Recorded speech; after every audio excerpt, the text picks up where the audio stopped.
name is Joyce. I am the co-founder of Marlin. It's a fair trade surf brand that my husband and I started. I come from a fair trade fashion background, so that's my perspective on diversity issues and ethical production. This is a fundraiser for City Surf Project. They're an organization that gives surf lessons and provides surf therapy for inner city youth. My question to you, as a black girl with parents, very active in the NAACP, what did you think of Gidget when you were watching in that context? And what did your parents think of you watching Gidget and being totally obsessed with surf culture? So I'm from Kansas City, and I'm a 70s baby. So I grew up in it right after the Board of Education in Kansas. All of us and my parents were dead center in civil rights. And I went to an all-white school, all-white Catholic school, so I was getting harassed all the time. The only positive images that we saw as African Americans at that time were the surf movies that came on in the summertime. We're in Kansas City, so there's no beach, but Gidget played, Beach Bag Bingo, How to Stuff a Wild Bikini. One of those movies had Stevie Wonder in it, and that's how I got hooked on all of these movies. Little Stevie Wonder was singing Happy, and that was the only thing I could relate to at the time. My dad said he always told us, if they don't have a job that you want, create it. Black Girl Surf is the world that I want to see. So I've created the world that I want to see through Black Girl Surf.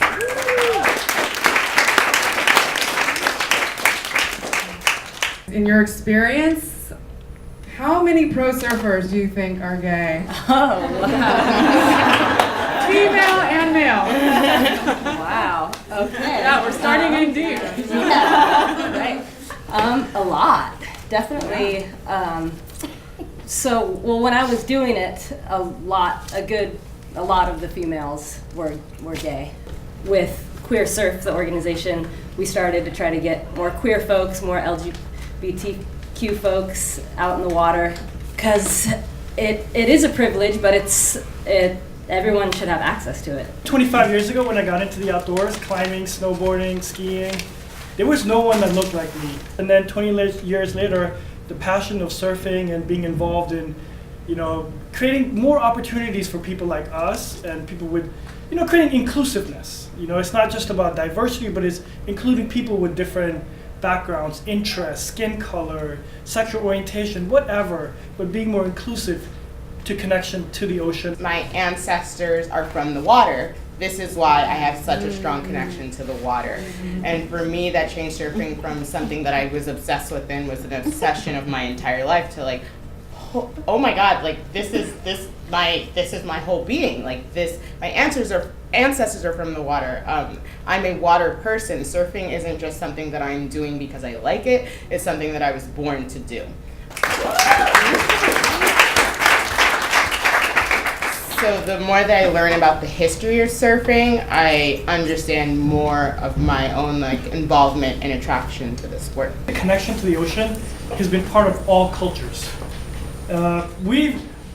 Evolutionary as a species, we actually came from the ocean, and then part of our species went back into the ocean.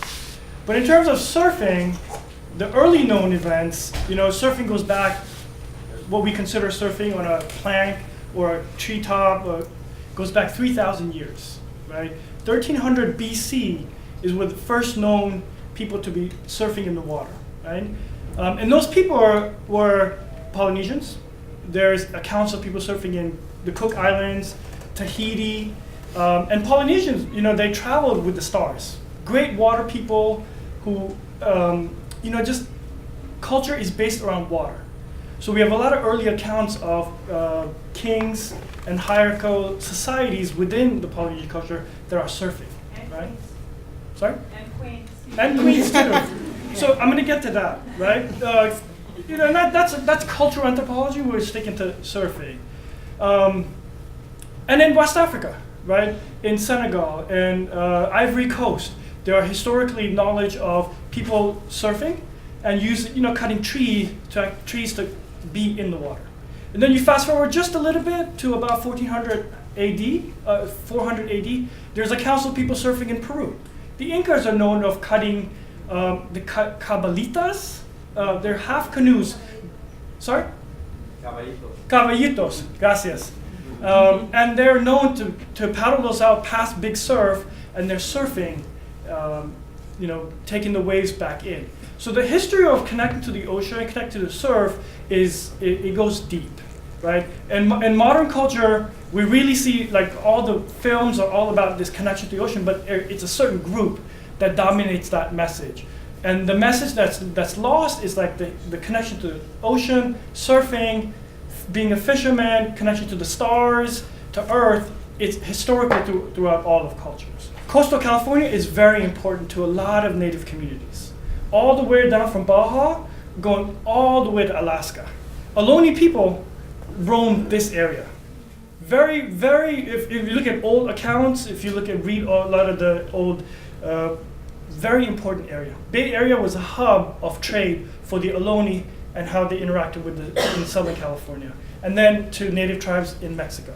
It's a huge, there used to be huge trails where people traded up and down. So when the Western moved in, LA was mainly a inland community. Out by the ocean, it was blank. People didn't live there. And they wanted more people to settle by coastline. So surfing was used to market to get people to come more and live on the coast of LA. Localism is so baked in to the DNA of surf culture. And I want to hear what you guys think of localism in the context of the lack of diversity in surf. I think we could all go down the line and tell our horror stories of getting like heckled and getting yelled at, and literally at the lane, I've been going down the line on a wave and somebody drops, twice this happened, drops in after you and goes down the line and physically shoved me off the back of the wave, and had my car keyed at the lane. Mm-hmm. It's just rampant. I mean, it's alive and well. I went from trying to get out of everyone's way so I didn't get into a fight to like kind of standing my ground almost. Like it was almost primal, like sitting in the middle of a group of white dudes, like the one little dot in the middle, because I knew I was supposed to be there. Like I knew that spot better than all of them. I came every day just as much as they did, and like I had earned my space there. And so I saw my energy change from dealing with localism to avoiding it to kind of like almost welcoming it, because I would find guys would like oftentimes like drop in on my wave and then be like, it's nothing, but if I did it to them, I would get like this side eye. And I remember Rhonda was there, we were surfing, and there were like 3-4 people on this wave, and this guy is going off on me. Just going off on me, and so I turned around and I told him, you need to calm down. And before, I would have been like very fearful, like, oh my God, this man, like I shouldn't be here, this isn't my space, and he's yelling at me. And then going from that to like, okay, this guy is gonna do his localism thing, but like, I am supposed to be here too, and I'm gonna tell you what you need to do because you are going in another direction. So,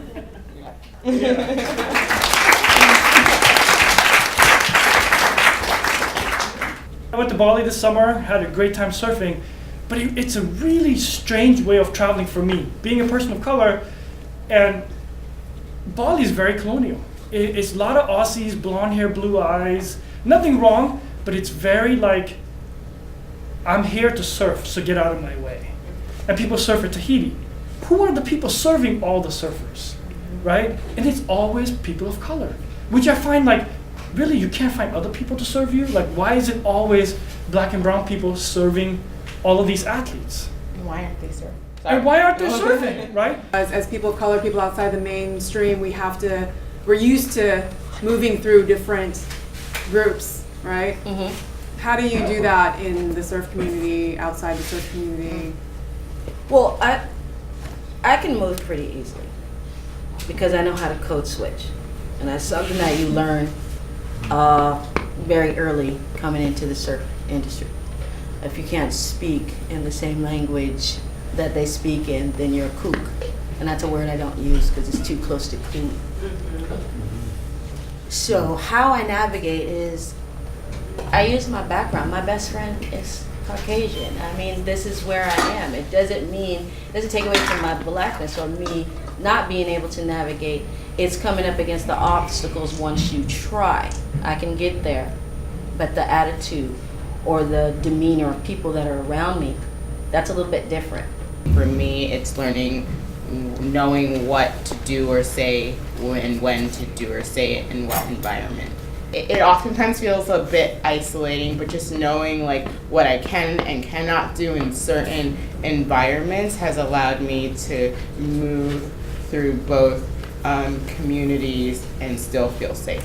Sometimes when you are changing in your Marlin Bay, Pancho, I get exotified, and especially when I travel, especially here, both by like men and women, and especially white women, because long hair, surfer, brown man, and it sounds like I should enjoy the attention, but to be put into a box and to be looked at in a way of like you're like this exotic from somewhere else that I might want to have, like it's tough to navigate that, and I haven't really kind of figured that out. And it happens all like even with like it's nice to get the looks when you're at Noriega changing, but then it's like why you're staring at me a little too long, and I'm really uncomfortable.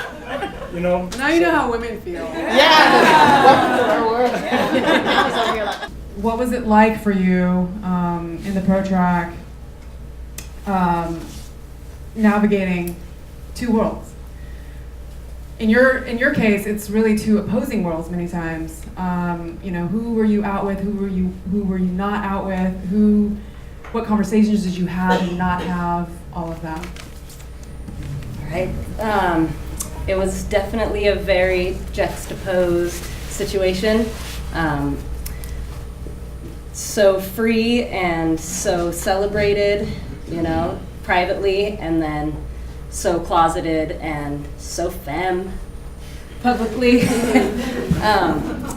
because that's what the industry wanted. Definitely trying to navigate the worlds. Was told by my sponsors that I couldn't come out.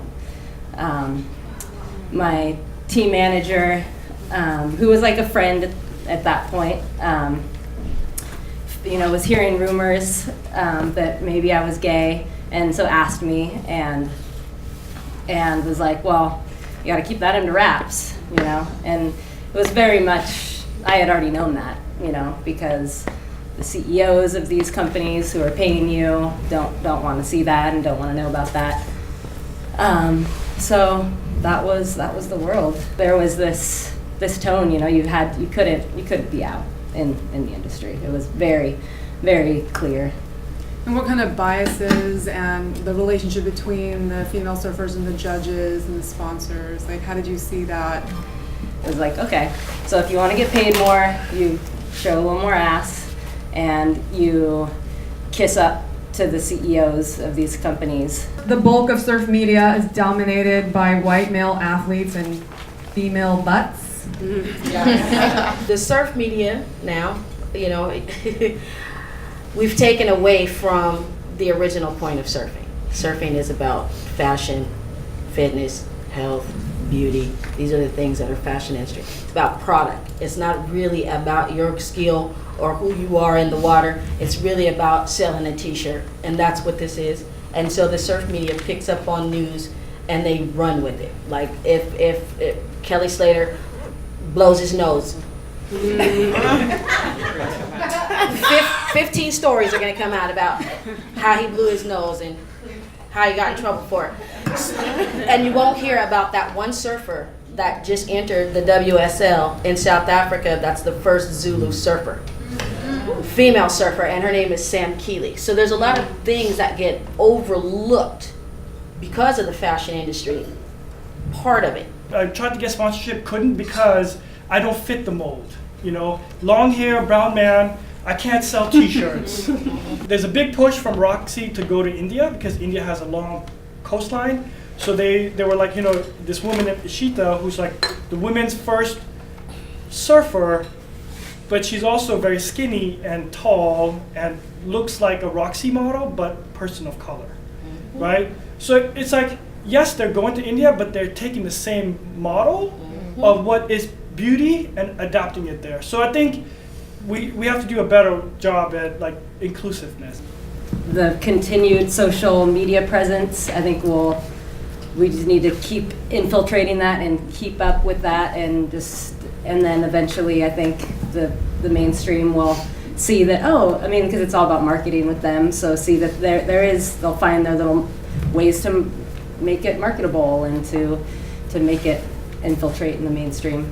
The reality is that mainstream, big companies, media, whatever you want to call it, isn't going to change the face of their marketing campaigns or ads until they can make money off of a new population of people. And so if they have a new population of people that no longer match their advertisements, they're going to be forced to have to change what the people in their advertisements look like. And the only way that we can kind of force a hand in doing that is being very vigilant about increasing access to water for communities that otherwise wouldn't have it, because they will have no other choice. We can't just say do the right thing and reflect our diverse world in your ads, because it's not going to make them money. So the only way to do that is to force their hand in doing it. Things happen, but we have to be the catalyst of making a change, right? A couple of weeks ago, there was big surf here at Sloat, and it was my wave, and this guy got in the way. And I got off the wave, and then he looked at me, he said, "Thank you." And I'm like, "Yeah, no worries." Usually people yell at you, right?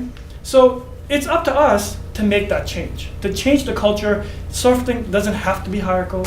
It doesn't have to belong to a certain gender, a certain skin color. You know, we can actually make a difference when we go out there and represent and make the surfing culture larger than what it is right now.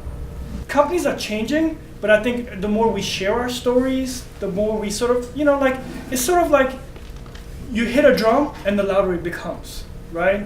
So it's like share our stories, connect with other people, and have events like this. I wanted to just end with something that I read from Dina Gilio Whitaker. She's a Native American Indian writer, and she... Thank you for this. Thank you. But this quote I thought was, what she wrote just really was so articulated so well. The indigenous knowledge embedded in the practice of surfing is at its core the recognition of the right relationship between humans and the environment, but also of the right relationship of humans to each other. Everyone who surfs, native and non-native alike, can grasp this knowledge as the guiding wisdom for an intelligent relationship of human to ocean and environment more broadly.